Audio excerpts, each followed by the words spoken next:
My Wi-Fi is not cooperating with me today, but we're going to give this a try. So I did promise some more information.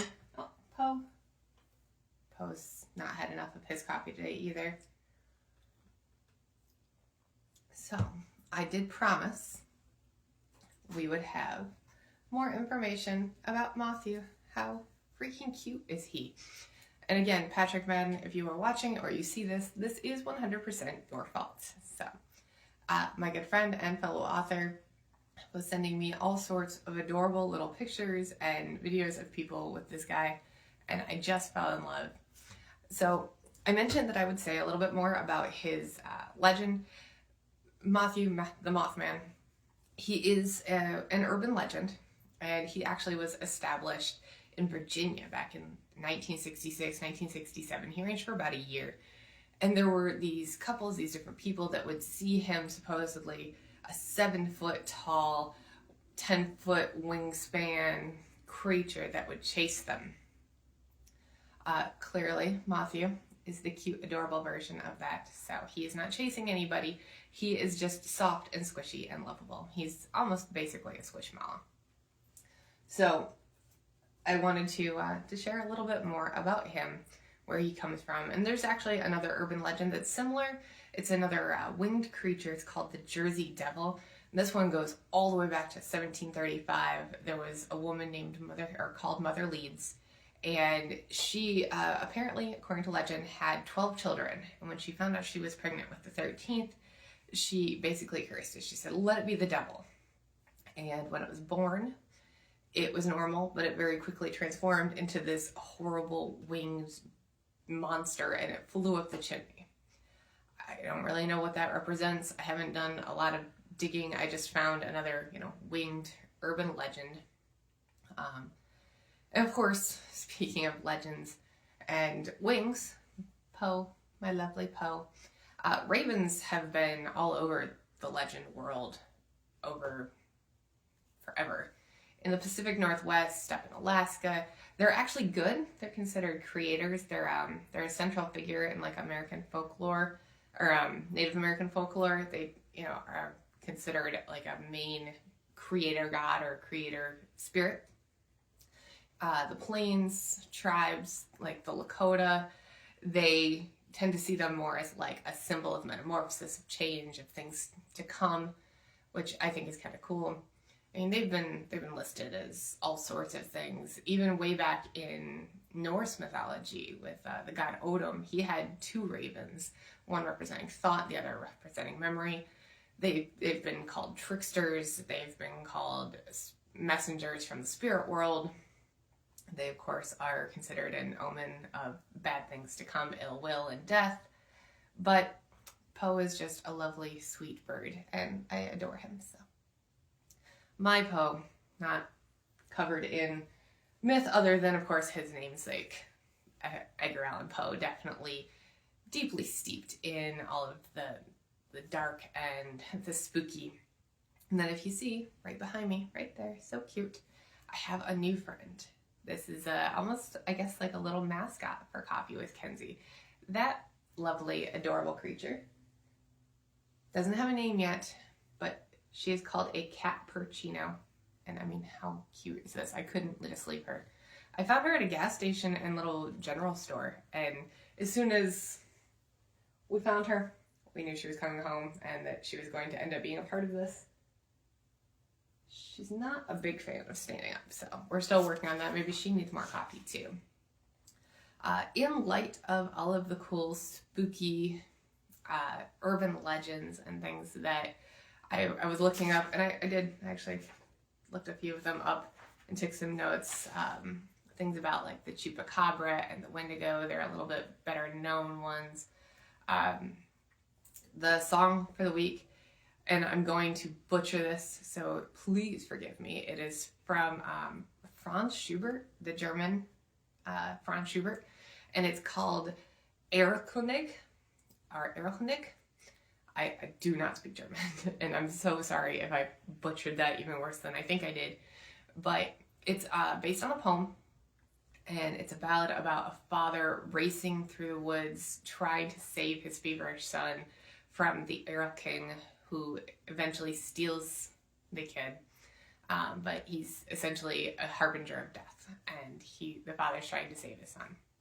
So there is a song, a music was put to this, and it's very spooky. It's very urban legendy. So I thought that would be a fun song of the week to go with my random decision to suddenly focus on urban legends. And I do actually like, I mean, obviously I've got the Raven, and if you've read the Sin series, you know ravens do play a part in it. There, of course, are witches, since it is set during the time of the Salem witch trials.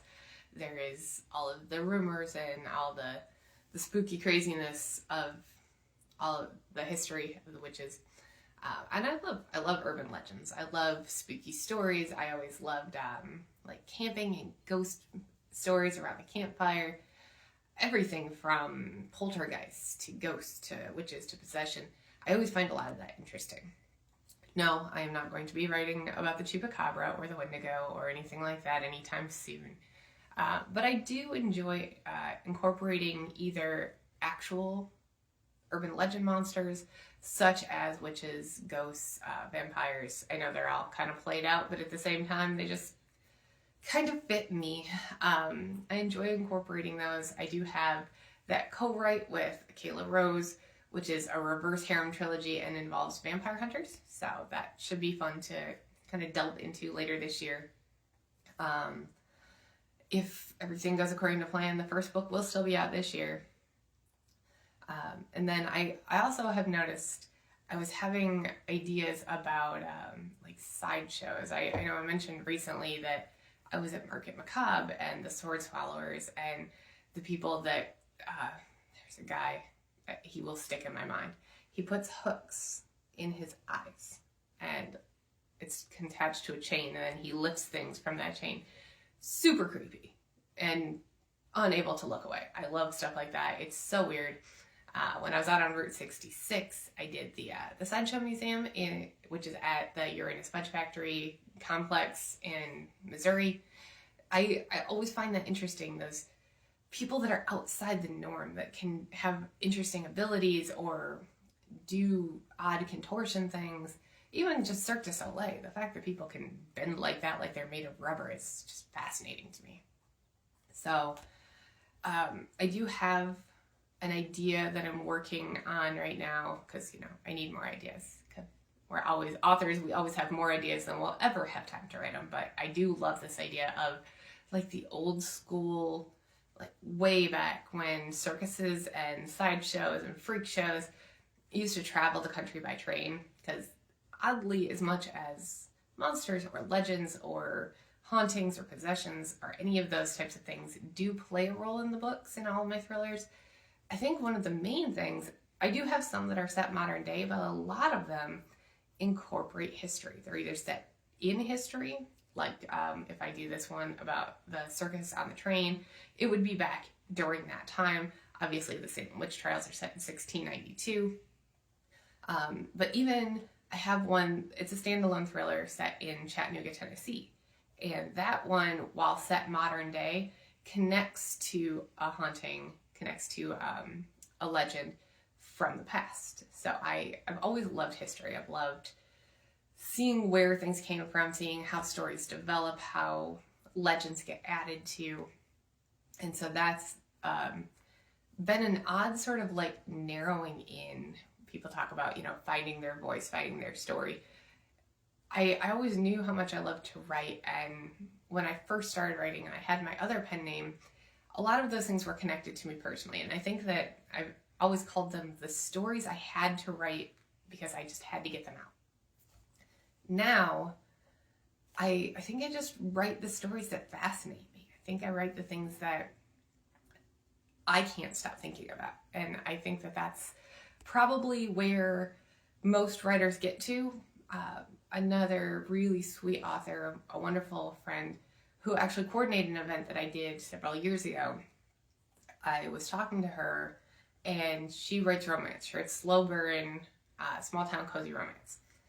And I'm not a romance reader. I'm not a romance writer for sure, although thankfully with Akela Rose, we will be incorporating some spice and romance into the books, but me personally, it's just never been my thing. And I asked her at one point, I said, why is it that what drew you to romance?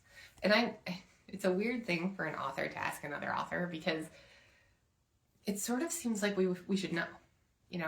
People ask me all the time, where do you get your story ideas? What is it, that makes you want to write thrillers? I have taken to telling people that I kill people fictionally for a living, which seems to be a pretty, not only a good description, but a kind of a conversation stopper, really. Not always. Sometimes people actually do ask more questions, but that's kind of how I describe being a thriller author. So you would think I wouldn't ask another author why, but I was curious. What drew you to romance? And she said, I went through a horrible divorce.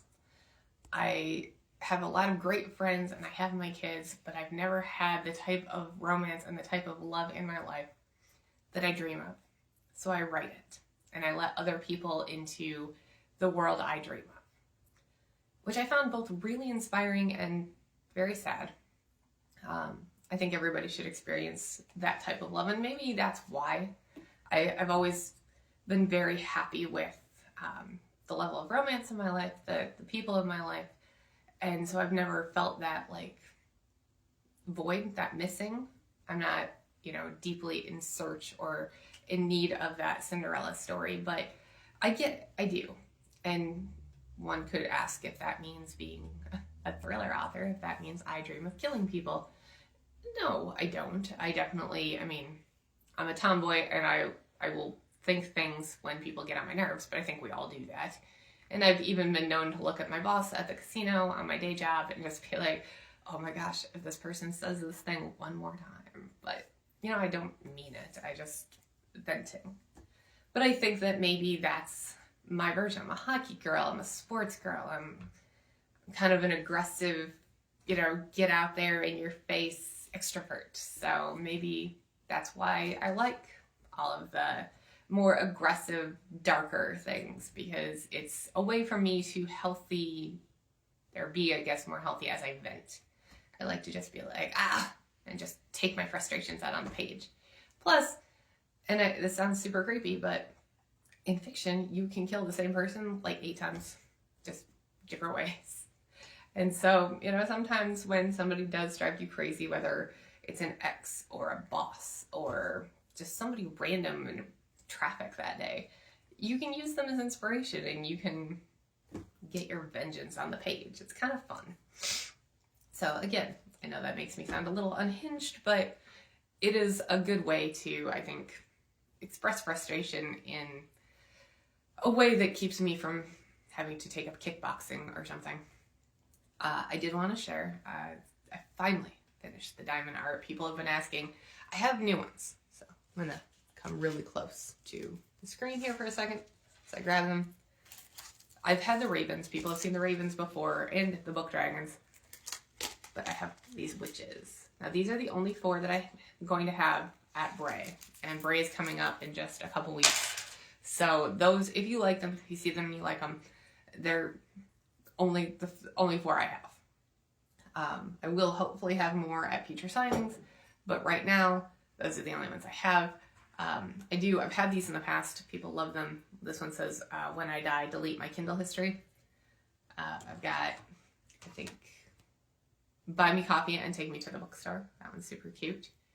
And my personal favorite, I know it's kind of dorky, but I love it anyway. It says, I have no shelf control.